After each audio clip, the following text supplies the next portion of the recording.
Are you looking for a resource to discuss all topics air conditioning? Well, you're in the right space. Join the Rawson boys as they discuss the hot topics and the cold hard facts.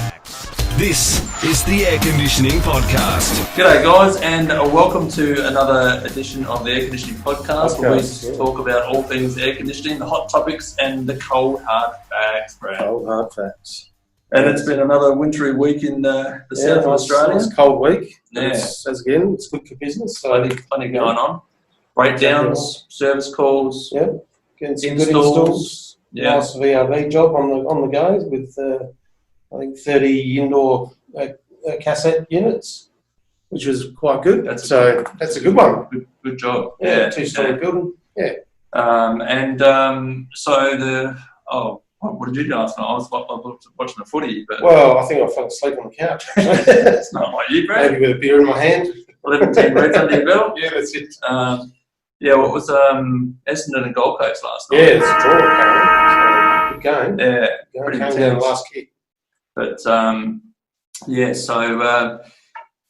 we might do a bit of a quick update on the old COVID front. Do that. So.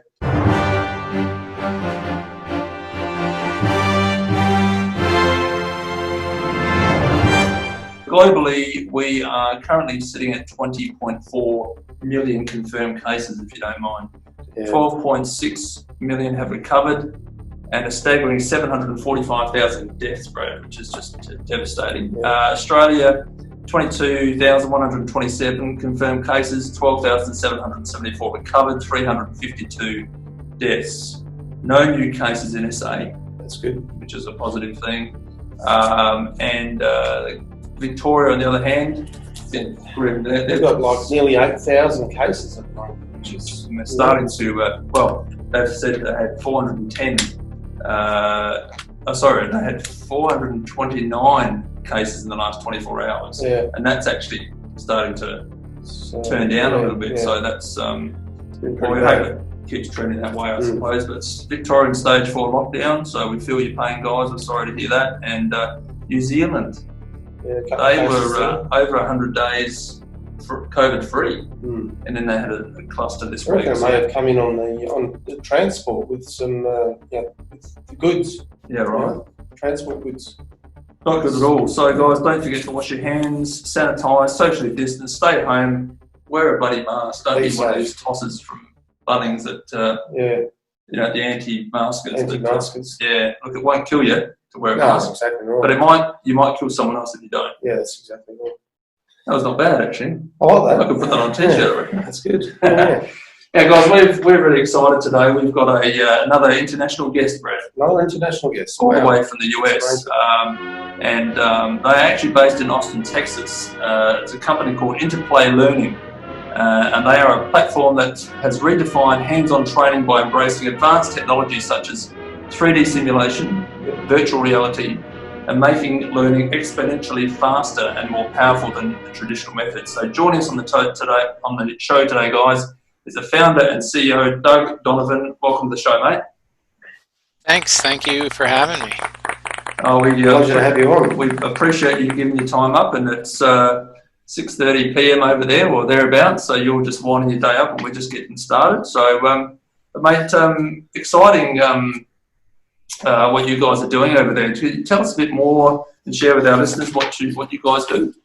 Yeah, sure. So we're a education technology company, and our focus from our outset has been on technical hands-on workers. And frankly, if being totally honest, we just ripped off what the military, medical, and aviation industries were doing. Yeah. They found out that using simulation was a fantastic way to accelerate skill development, and we were surprised back when we started the company that nobody in the trades was leveraging it. It made some sense. It was expensive to develop, both content-wise and to deliver. But now we've built an online, on-demand platform of technical learning, with HVAC being our largest catalog. We also have plumbing and electrical facility maintenance and some solar technician work as well. But if you're familiar with like a LinkedIn Learning or Pluralsight, there's a bunch of these on-demand online learning catalogs, but they're all for knowledge workers, right? Nobody has said, hey, what about the electrical, mechanical, industrial worker? So we've stood that up the last couple of years, and we sell it into service companies all across the U.S. and actually now getting outside of the U.S. as well, and sell it to the big manufacturers where they're trying to train people up and yeah, so it's a fun little company here we got. Very exciting stuff. Very good. And so just unpack it a bit further, if you don't mind, Doug. So you literally are putting on a virtual reality mask, if you like, or goggles, whatever you call them. And yeah. Talk us through that. When we deliver the training, we deliver it on any device. So, there's only a portion used in the virtual reality, and that's kind of the sexy, shiny object everyone likes talking about, so we always start there. And but the reality is most of our use still is on tablets and desktops. And what it is point of view. What it looks like is a point of view video game. But, instead of killing the bad guys, you've got your multimeter and you're checking the transformer across the contactors or whatever it is. And so in VR, when you actually have the goggles on, that's a whole different world. I mean, you are in that basement, or you are at the outdoor unit, or you're at the rooftop unit. You feel like you're holding that digital manifold, and you're on your knees, and it's really an extraordinary experience. But it's really a portfolio delivery approach, because you guys, you're all over the place. You're in your vans, you're at distribution centers, you're on a roof, so you have to be able to access it on mobile devices as well. And so we have a single code base that drives all of that, so users come in all different ways. All you need is to do it in a sauna, and it'll be like the real thing. Yeah, that's right. We get asked that a lot. You can imagine, they're like, "Can you shock people? Can you, put on a heat suit?" And we're not that far away from that. There is actually, if you can imagine, especially with the genesis coming from military and a lot of things. There's a thing called the Tesla suit, unrelated to the famous Tesla company, but it mimics punches and bullets and heat, and so it's not crazy. In the next decade, you might put on one of those. Crazy. I don't know. We get asked, like, do you have any deadly spiders crawling out of things? Do you have any so we do gamify it. We bring some fun to it, because it's the new learner wants that. They want to be engaged and stimulated, and we always have grand visions of these big blasts, but the reality is budgets always curtail that. We end up with some good stuff, but we're not quite it's not quite ready, not quite like what's the game, Fortnite. Yeah, not quite Fortnite yet. So you reckon that the 4D experience might be on the cards at some point? That's right, absolutely. You could have all these 10-year-old mechanics wandering around the place. Hey, it's not crazy. I mean, I imagine we'll talk about this. I don't think you guys face quite the skills gap that we have in the U.S. in terms of these trades. Really, I mean, it's a travesty. There's all these great careers and all these unemployed people, and they can't seem to make the world, bridge that. And that's hopefully what we offer. But I say all earnestly that someone will learn to become an HVAC tech on a game, controller in their living room at some point. Now, don't get me wrong, this doesn't replace the hands-on time with a mentor and, all of that. Absolutely has to happen, and we just, but we want to be a part of that. But you can, that day is not far off at all. That's amazing. So I imagine that, I'm just trying to imagine what you'd be seeing, and with virtual reality, there's got to be those elements where you have to pick up a tool or do something. What happens there? Is it just like your virtual hands picking up air, or is he actually picking up an object? Yeah, that's a good question. So the high-end devices is which we use, and I say high-end, they're only $300 now, but not the like slide-in stuff like use your cell phone, slide it in a box of, a cardboard box, not that. But the real stuff, what's called 6 degrees of freedom, meaning you can move in all directions, and full hand tracking, so you see your hands. You actually have controllers in your hands, and people have said, oh, there's gloves coming, and there are gloves available, but we're not that interested in that. The controllers are actually better for us because of the tools. Like, you have a controller, your eyes see whatever that is. Is it a manifold? Is it a multimeter?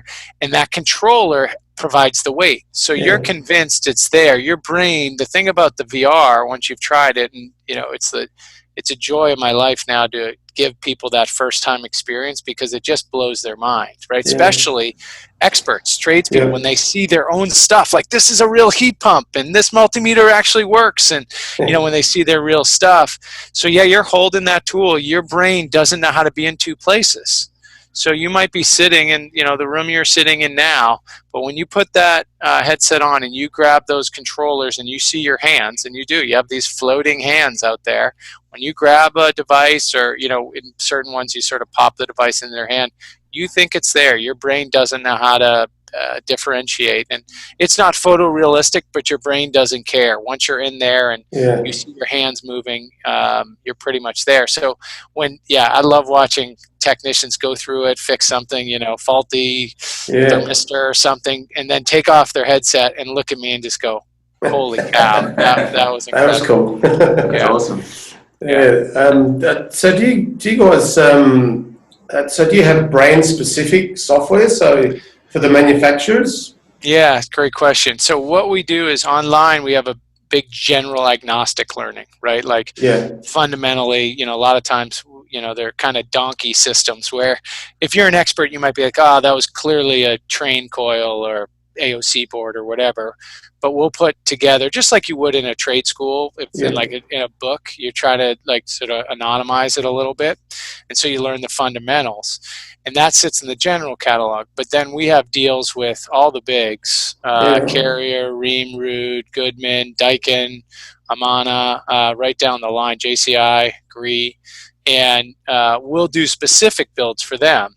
And often builds is what we call for developing a simulation. So, and they'll often serve it inside of their community of learners, right? Like, if you're an authorized dealer for Carrier, you're probably going to what they call My Learning Center, which is put on by Carrier. And now there's our general training that they white label, and then specific stuff only those learners can see inside of that sort of community. So you might do a general heat pump training, and then you might do the Infinity VSR Carrier heat pump, right? Specific with those specific diagnostic codes, etc., to that exact unit. So we do both. That's cool. Wow. And you'd imagine that with all the models that are constantly changing, and I mean, generally the basics are there, but models can change from brand to brand as well.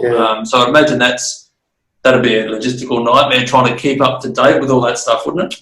Well, for us, we have I won't get too nerdy about it, but we have a single code base that runs every single simulation.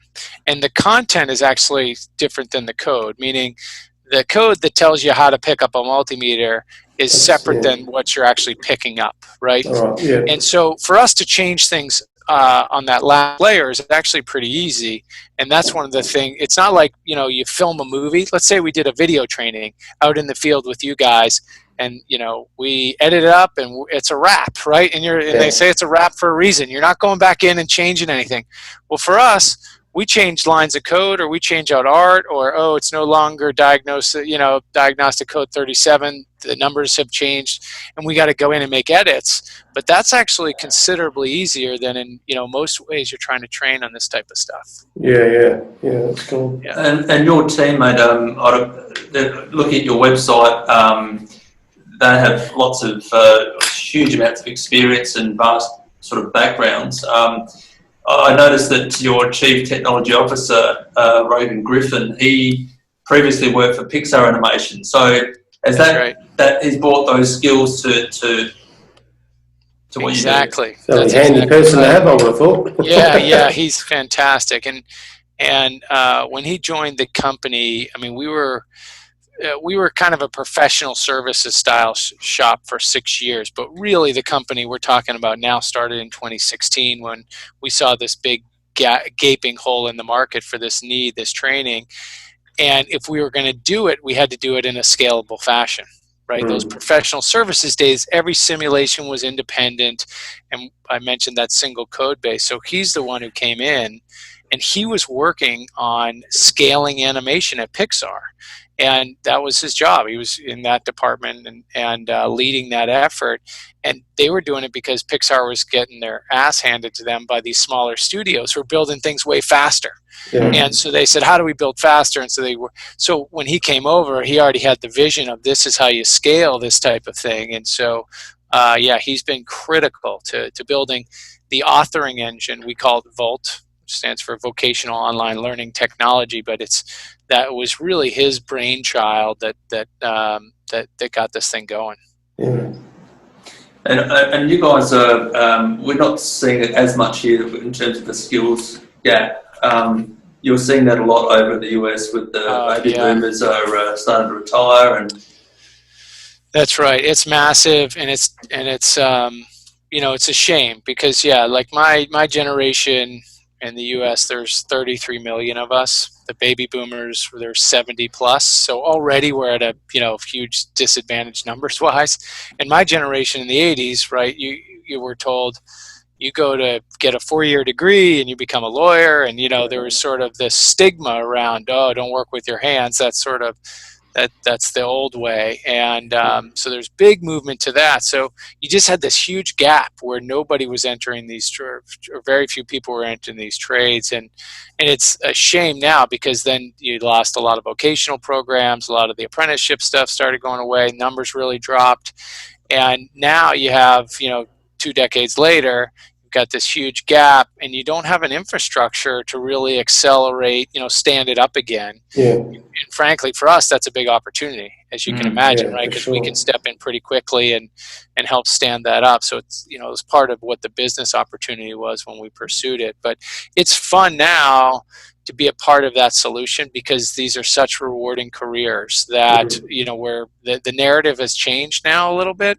Yep. It's going to take some time, but there is a real interest now looking at these again, especially as a lot of these 20-somethings are in these gig jobs that just are not a career, right? And that don't have the growth potential. I mean, you can go from, $17 an hour up to running, a 50-person company, right? I mean, the sky's the limit with these careers, and, driving Uber and working, retail, like there's just not, you don't have that career growth, like it's not as clear. So it's fun to be a part of that and be able to support that.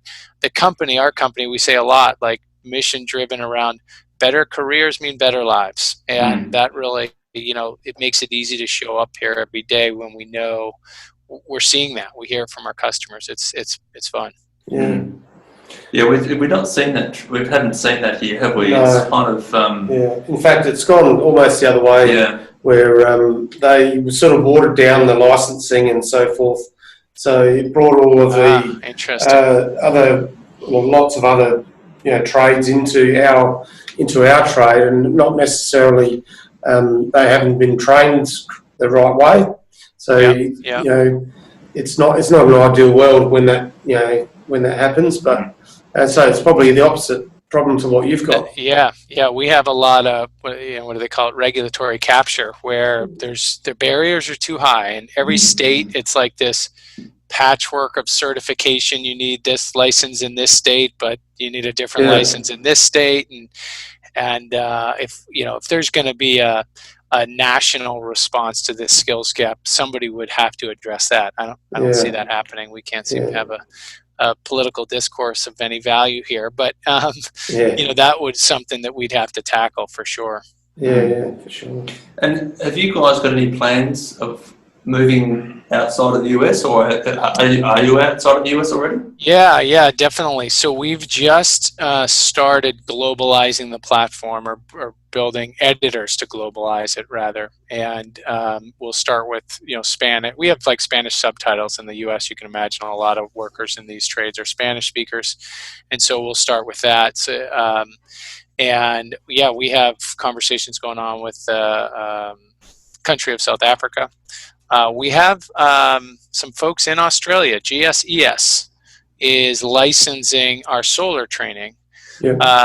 And, we put that deal together a year ago or so. We haven't quite done much with them yet, but at some point, I see something there happening. Obviously, with the HVAC stuff, we got to look at not just, the language is nice because there's only small marginal differences. Yeah. But we do have to, we got to look at voltage and things that are different, right? Standards, and we'll have to look at that. So there'll be a little work around that. But what we do travels, right? Because it's mostly visual, or it's, the guts of it's visual. And there's certain things I remember when we were talking with the folks in Australia about the roof types we represented. Hey, we don't have any roofs like that. Like, we'd have to look at some different roof types. Right. So there's some art things you have to do. But I know Australia is kind of the exception to the rule, but I think the last couple surveys I've seen for 6 years running globally, skilled trades is the hardest job to fill. And you can imagine the growing economies in China and India and elsewhere. And we intend to be global. That's awesome. With your courses, are you actually taking apprentices all the way through, or are you more of a complementary sort of course? Yeah, that's a good question, and I'd say we start at the latter, right? Yeah. Like the product was really intended, say, for your company to bring on younger techs and have kind of a mini apprenticeship program in a box, right? Good foundational training. They're still job shadowing. They're still doing all the other things, but maybe they're getting on there for an hour and a half every 2 days and doing some either scenario stuff, or we talked about maybe watching some more fundamental videos, filling it in, so that we go to market as a low price SaaS. I mean, it's $300 a seat. We'll have companies, Bob's Heating and Air, we'll have 12 seats, and they'll have some of the younger techs on it. Occasionally we'll have some seasoned techs in there playing around, and they appreciate it. They'll say, hey, I haven't seen a fault like, misaligned thermistor in 5 years. So it's kind of fun for me too to practice my trade. Yeah. But primarily with the content we have today, it tends to be, I'd say 5 years and less on the job is really where it's most valuable. Yeah. Now we are standing up a program we call the Pathways product, which is more of almost like a coding boot camp for HVAC, right? So if you really go through this content, there's, a couple hundred hours of content if you do all the sims. You should really be job ready to be a really qualified helper, right? Like, you should know all the tools. You should really know the refrigeration cycle, basic diagnostic and preventative maintenance. But you haven't spent a lot of time in the field. But again, that whole idea, as we talked about earlier, is condense the learning time. Yeah. Can you make somebody sort of an economic value to your company in 3 months instead of 18 months, right? That's kind of our goal. Yeah, that's cool. Yeah, and with this style of learning, is it necessary to go to a particular venue or workshop, or is it something that it can be done from, your office or your living room, for example? Yeah, it's all online. So people do it from, anywhere. They have to have a web connection because it is server based. So you could be on a bus, and if you got connection, you could be watching a video or doing a sim or whatever. So you do it anywhere. Now, with virtual reality, we're sort of in the early, we're in inning 1, which is a term in the U.S. It's like, what do you guys call what's the first inning in cricket? Is it an inning? Oh, innings, yeah, that's innings, right. We're in inning 1. Shorter game. So we're just at the beginning with VR, so you don't have headsets everywhere. So it tends to be like training centers that have bought a couple setups, and so they're using it to augment their lab, or some of the larger service companies will have, a training area and they'll have it set up. We do have some, progressive users, folks who say, I bought it for gaming and I'm using it for training in my living room. So we do get that too. The device cost has dropped precipitously, and COVID aside, because there's, handing devices off is obviously a bit of a challenge at this point. So we've actually seen a slowdown. I mean, we were flying. I think we stood up 85 VR training centers for Carrier across their distribution network into February, and then it's just nobody's touching that stuff, right? Yeah, like nobody's going to those places. So fortunately for us, we do the online delivery without the headsets. If this was a pure virtual reality story, we would have a very different conversation now, which with me saying like, oh, I've cut 90% of my staff, and because the VR stuff is still a little communal. Mm-hmm.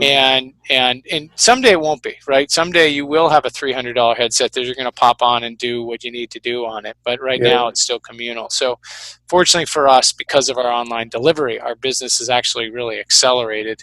As you can imagine, distance learning in a pandemic is, it's pretty active right now. Everyone's sitting at home. Well, the guys that are sitting at home, if they are, they could be doing some training. That's exactly right. Yep, that's big. I mean, our business was up like 400% March through today. I mean, it's just flying. Anybody who's on the fence about technical training, online simulations, right? Because there's some folks who are going to say, you can't learn like that. You got to be on the job. And, I respect that. But although I can show you science that tell them otherwise. But we got plenty of companies who said, look, I'm keeping my guys on staff, but they're all sitting at home. I want to make that time productive. Yeah. And so, we've seen a lot of usage as well. Not only, better sales, but better usage. And that's because people are trapped and they need to spend their time doing something productive. Exactly. What sort of costs are we looking at for an online course, I suppose? A subject. Yeah, we actually don't. We make it. You get access to everything. There is no you pay for this course or you one off it. And it's the ballpark is $300. That's sort of the peak retail price. $300 a year to access all that content. Yeah, it's kind of frighteningly cheap. Yeah. And the intent there is we want to be your lifelong learning platform. Yep. Like I want to keep you for $20 a month, whatever, forever, to be like, I went in and learned some electrical too, and cool. I'm on HVAC tech, but they have this good solar stuff. I'm thinking about putting some, a battery in, and I'm going to use Interplay for that as well. And the goal is, like I told you, we have 5 or 6 domains now, but there's no reason that won't continue to grow. Mm-hmm. So that's our approach. Yeah. Exceptional opportunities, as you say, right now with COVID and all that, people's home, some awesome stuff going on there. I'm interested to know how it's received from perhaps the older generation. Let's say the guys have been in the game for a long time. How are they sort of accepting it? We've gotten let's just say mixed reviews sometimes from So we actually started in energy auditing. That's where we started. It's in beachhead niche market where I won't give you the background, but we ended up there. And now every energy auditor in this country, as we tighten houses, well, you guys know combustion safety could be an issue, and so it's really teaching combustion safety procedure. And so we did a deal with a big organization here who certifies in that industry, and they had really varied performance in their certification, let's say. So they said, we want everyone to do this field test equivalent, which was the video game, or the quote effing video game, as some of the older generation would call me and say, I need to do this, my job I've been doing 20 years, now I have to do a video game to show you what I'm doing. So we did get a little resistance there. So there's a part of the population who are never really going to accept it. But I will say the bulk of it actually was friction out of the gate. The moment they got in there and did a couple scenarios, that was fun. Like we could change the variables changed, whatever. We had a depressurization because of the fireplace, and I got to see that. And so I think they appreciate the power of what simulation and scenario-based learning can do by changing out variables. I mean, there's a reason the military, medical, and aviation industry used it, right? It's just when you get practice, you change things up, and off you go. And as you said before, Doug, it's not going to obviously replace the hands-on technical stuff, That's right. But it does complement that. So imagine someone's done a course. What do they get at the end of that? Some sort of certification? Well, again, in this country, every state has different rules on what you need to do. I mean, in the Southeast, pretty much you can hang up a shingle and say, I'm an HVAC tech. Like, you don't really need a whole lot. And then in the Northeast, like where the old, where the unions dominated for years, there's a lot more regulation. So what we try to do is just like any trade school. At the end of it, you're going to have a certification from us. And then we'll have prepped you for the 3 major exams, right? One's an EPA, the 608, which is the refrigerant, exam that you have to take to touch refrigerants in this country. And then we partner with the big personnel certification organization in this country called NATE, National Association of Technical Excellence. I got that mostly right. But that's what you most, a quality HVAC person, one of the things they'll hang out is their NATE certification. Sure. And then you should be prepped. If there are any license exams in your state, you should be prepped for those, right? So we don't do the test out, if you will. We look at the third-party organizations to do that, but you're certainly going to be prepared. Yeah, for sure. That's cool. You mentioned Skill Mill on your website. Can you tell us a bit about that? Yeah, that's the name of the product of that catalog. We call it Skill Mill. Oh, okay, right. Yeah, that's the I mentioned earlier, Volt. That's the authoring engine that you don't see, nobody sees. That's sort of our, our secret sauce is how we build these things at high pace. Because to do a catalog the size we're talking about and what we've gotten to already is you have to have that, but the customer only sees Skill Mill, where they're in there buying where they're accessing the catalog content. Yep. And gamification obviously plays a part in this, Doug. Just can you unpack that a bit more for us? Yeah. So we do it in a couple ways. One, obviously, just by definition, the simulations feel and look a little bit like a video game. So there's sort of the gamified impact there. We try to give, when you fix the right, let's say you change out the transformer and that was the right thing to do. There's, a little activity lets you know you did it right. So there's some emotional reward there. But everything's tracked. And so that's great for a couple of things. One, the service manager knows exactly, hey, Bob's doing great. Sally's kicking ass, but Willie's falling behind, right? Because I can see on a dashboard who's doing what. Also, there's leaderboards. So if you want to set up a company leaderboard, some of the larger companies do that with cohorts of learners, and and there's even a national leaderboard. And so that's kind of fun to watch. And so, we have an online certificate too when you complete a course, etc. So we gamify it that way, really for engagement, motivation. And there's even more to come there. So that's going to be the fun part. I reckon I'm going to start gaming. Nice. Good to hear. You won't be disappointed. Yeah, for sure. And you guys are obviously pioneers of this field. Where do you see it heading to in years to come? I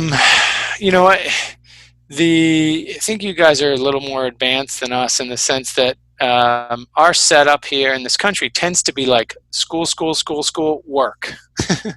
And, you sort of stop. And I'm a big believer that, especially post-high school, with the price of college and all these other things, like, I think you're going to see more earn and learn style models, right? Like, go work, whatever, whether it's in the HVAC industry or even computer coding. Go start working. And because of the online easy access, and heck, COVID sort of accelerated a lot of this, right? Geez, I don't need to take 4 years off and pay, $250,000 to go learn for 4 years and then get a job. Like, I can go get a job now and learn. And so I think we'll set up, we'll set up well in that world, right? So that's why I said to you, 10 minutes ago, I want to be your lifelong learning platform, right? I want you to feel like, we've curated it, it's well done, it's correct, and the content just keeps growing and growing. So every time you come in, you're like, oh, there's the new inverter technology that we've been hearing's coming, and now I'm going to get trained up on it because I haven't been yet, right? So, I think that's our long-term play is that I think we're playing that macro trend that education, we're all sort of lifelong learners now, and we have easy access to it. And for those who are enterprising enough, who want to continue to grow, like, you got to have that culture of learning in your workplace, and we want to support that. And So yeah, that's the vision we see. That's awesome. Yeah. Well, look, I think that's. I think we just about covered everything. Pretty much, and we're running out of time, unfortunately. Yeah. We could talk about this all day because it's fascinating stuff. Yeah, it's something that I wasn't aware of until you reached out to us, and I'm glad you did, because it's going to change the face of learning, isn't it? Oh, for sure. And I can't wait till it comes here. You'll keep us it's only absolutely grow as people get to know about it, isn't it? Yeah. That's right. Yeah, I mean, you should see us there in 2021. I mean, like I said, we're doing all the editors now, and we're getting pulled in a lot of directions, as you can imagine. Yeah. COVID was a huge catalyst for us. Anybody who was thinking about it put a call into us, and right now, knock on wood, we're kind of alone doing it and got a pretty good head start. So if we keep executing, yeah, we should have a presence in Australia in the not too distant future. Well, that's brilliant, and we look forward to that. One more question for you, Doug. What's your proudest moment that you've had since the inception of Interplay Learning? Oh, I think it's got to be. We were virtual for a number of years, right? We found these coders around the country. Actually, we had 2 in England, and getting them all together. After we had all worked, a lot of us had worked together for 2.5 years, right? Just like we're talking on Zoom, everyone knew what everyone looked like, basically from the nipples up, but knew other than that. And just seeing everyone get together and seeing the friendships that were so real already, even though these people hadn't met. I mean, now some of these coworkers, they go on trips together, and that was special, that you create that new group that didn't exist. And if we didn't stand up this company, that relationship doesn't exist. So watching those 3 days at we called it the Global Summit, it was a special moment, because it just sort of brought the personal side of this. For sure. Yeah. Great stuff. That's cool. Great stuff. Yeah.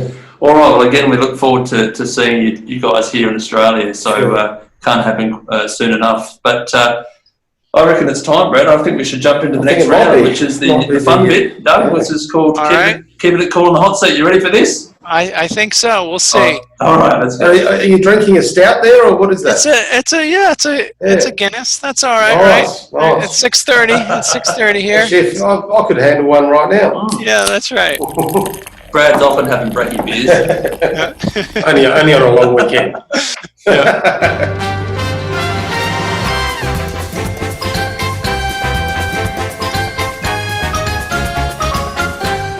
All right, here we go, guys. So keeping it cool on the hot seat round, and Brad's eager to press that button. Get the clock started. So if you wouldn't mind doing the honours, Brad. Okay, and the time starts now. All right. If you were to write an autobiography, what would your title be? Humility. Nice. If you could be a superhero, Doug, who would you be? Oh, Aquaman. Easy. Aquaman. Yeah. You like the water? So cool. You can talk to the animals, rally them up. Amazing. Thought about that a long time. Sure. It's my password. Should I say that on a podcast? That's all right. No one's listening. It's okay. If a song described your work ethic, what song would that be? You can't always get what you want. Nice. I like that. If you're a brand, what would your motto be? Oh, geez. Just show up. Cool. Just show up. I say that to all people. Even if you're gonna screw up, who cares? Just show up. Just 100%. If you could sit with one celebrity or famous person for a chat, who would that person be?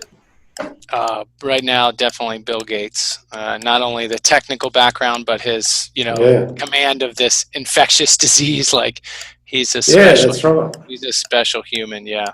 Great stuff. When you go on vacation, Doug, what's the first thing that you pack? Oh, the first thing that I pack. Well, if it's a vacation that I get to choose and not my wife, I go get my ski boots. And then the Guinness. That's right. That's right. If Hollywood made a movie about your life, who would you want to play the lead role? This will be a weird one, maybe. Michael Keaton. I think that guy's a genius comedic actor. He's got a cool way. Yeah, it's not a popular one, but I've always loved Michael Keaton's work. That's good. You're doing. And you look at me, I'm kind of rougher around the edges. Like Kim. I'm, not classically good looking. I mean, nobody would buy the Brad Pitt, George Clooney thing. Yeah, that's right. If you could have one meal for the rest of your life, Doug, what would that be?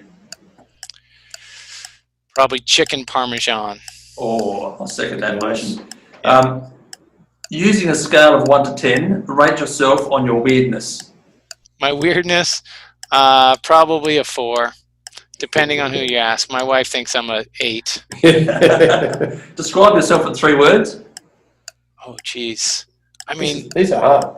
Yeah, that 3 words is hard. I'm going to actually go back to my motto. Just shows up. Right? Like I believe that for friends and life, and I just show up. I may not have the answer, but I'll be standing there trying to figure it out with you.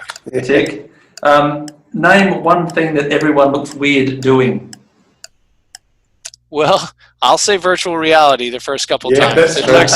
They look a little, until you're used to it, it does look like, because they're behaving in a world that you can't see. Yeah. So it looks weird from the outside.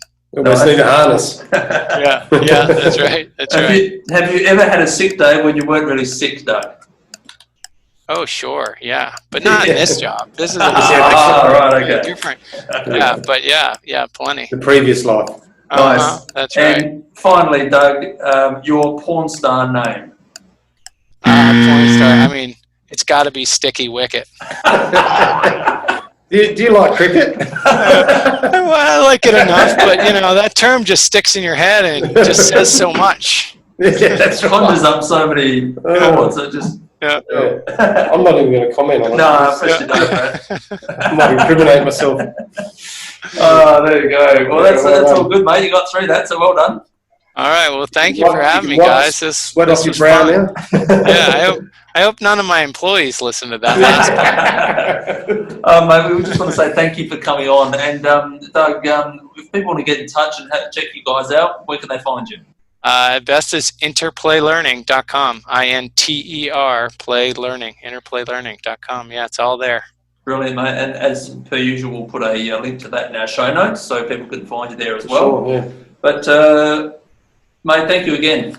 Fantastic, guys. Enjoyed it. Look forward to being able to put a headset on you here one of these days and, yes, please. and see if your skills are really what you represent. If we ever get to come over there, we'll come and see you. Yeah. All right. You're welcome. One day. Yeah. You're welcome. All right, guys. All right. Well, thanks, guys. Thank you. Thank you. And thanks for listening, guys. We appreciate you stopping by and checking out the episodes. And check us out on airconditioningpodcast.com, Facebook, Twitter, Insta, LinkedIn.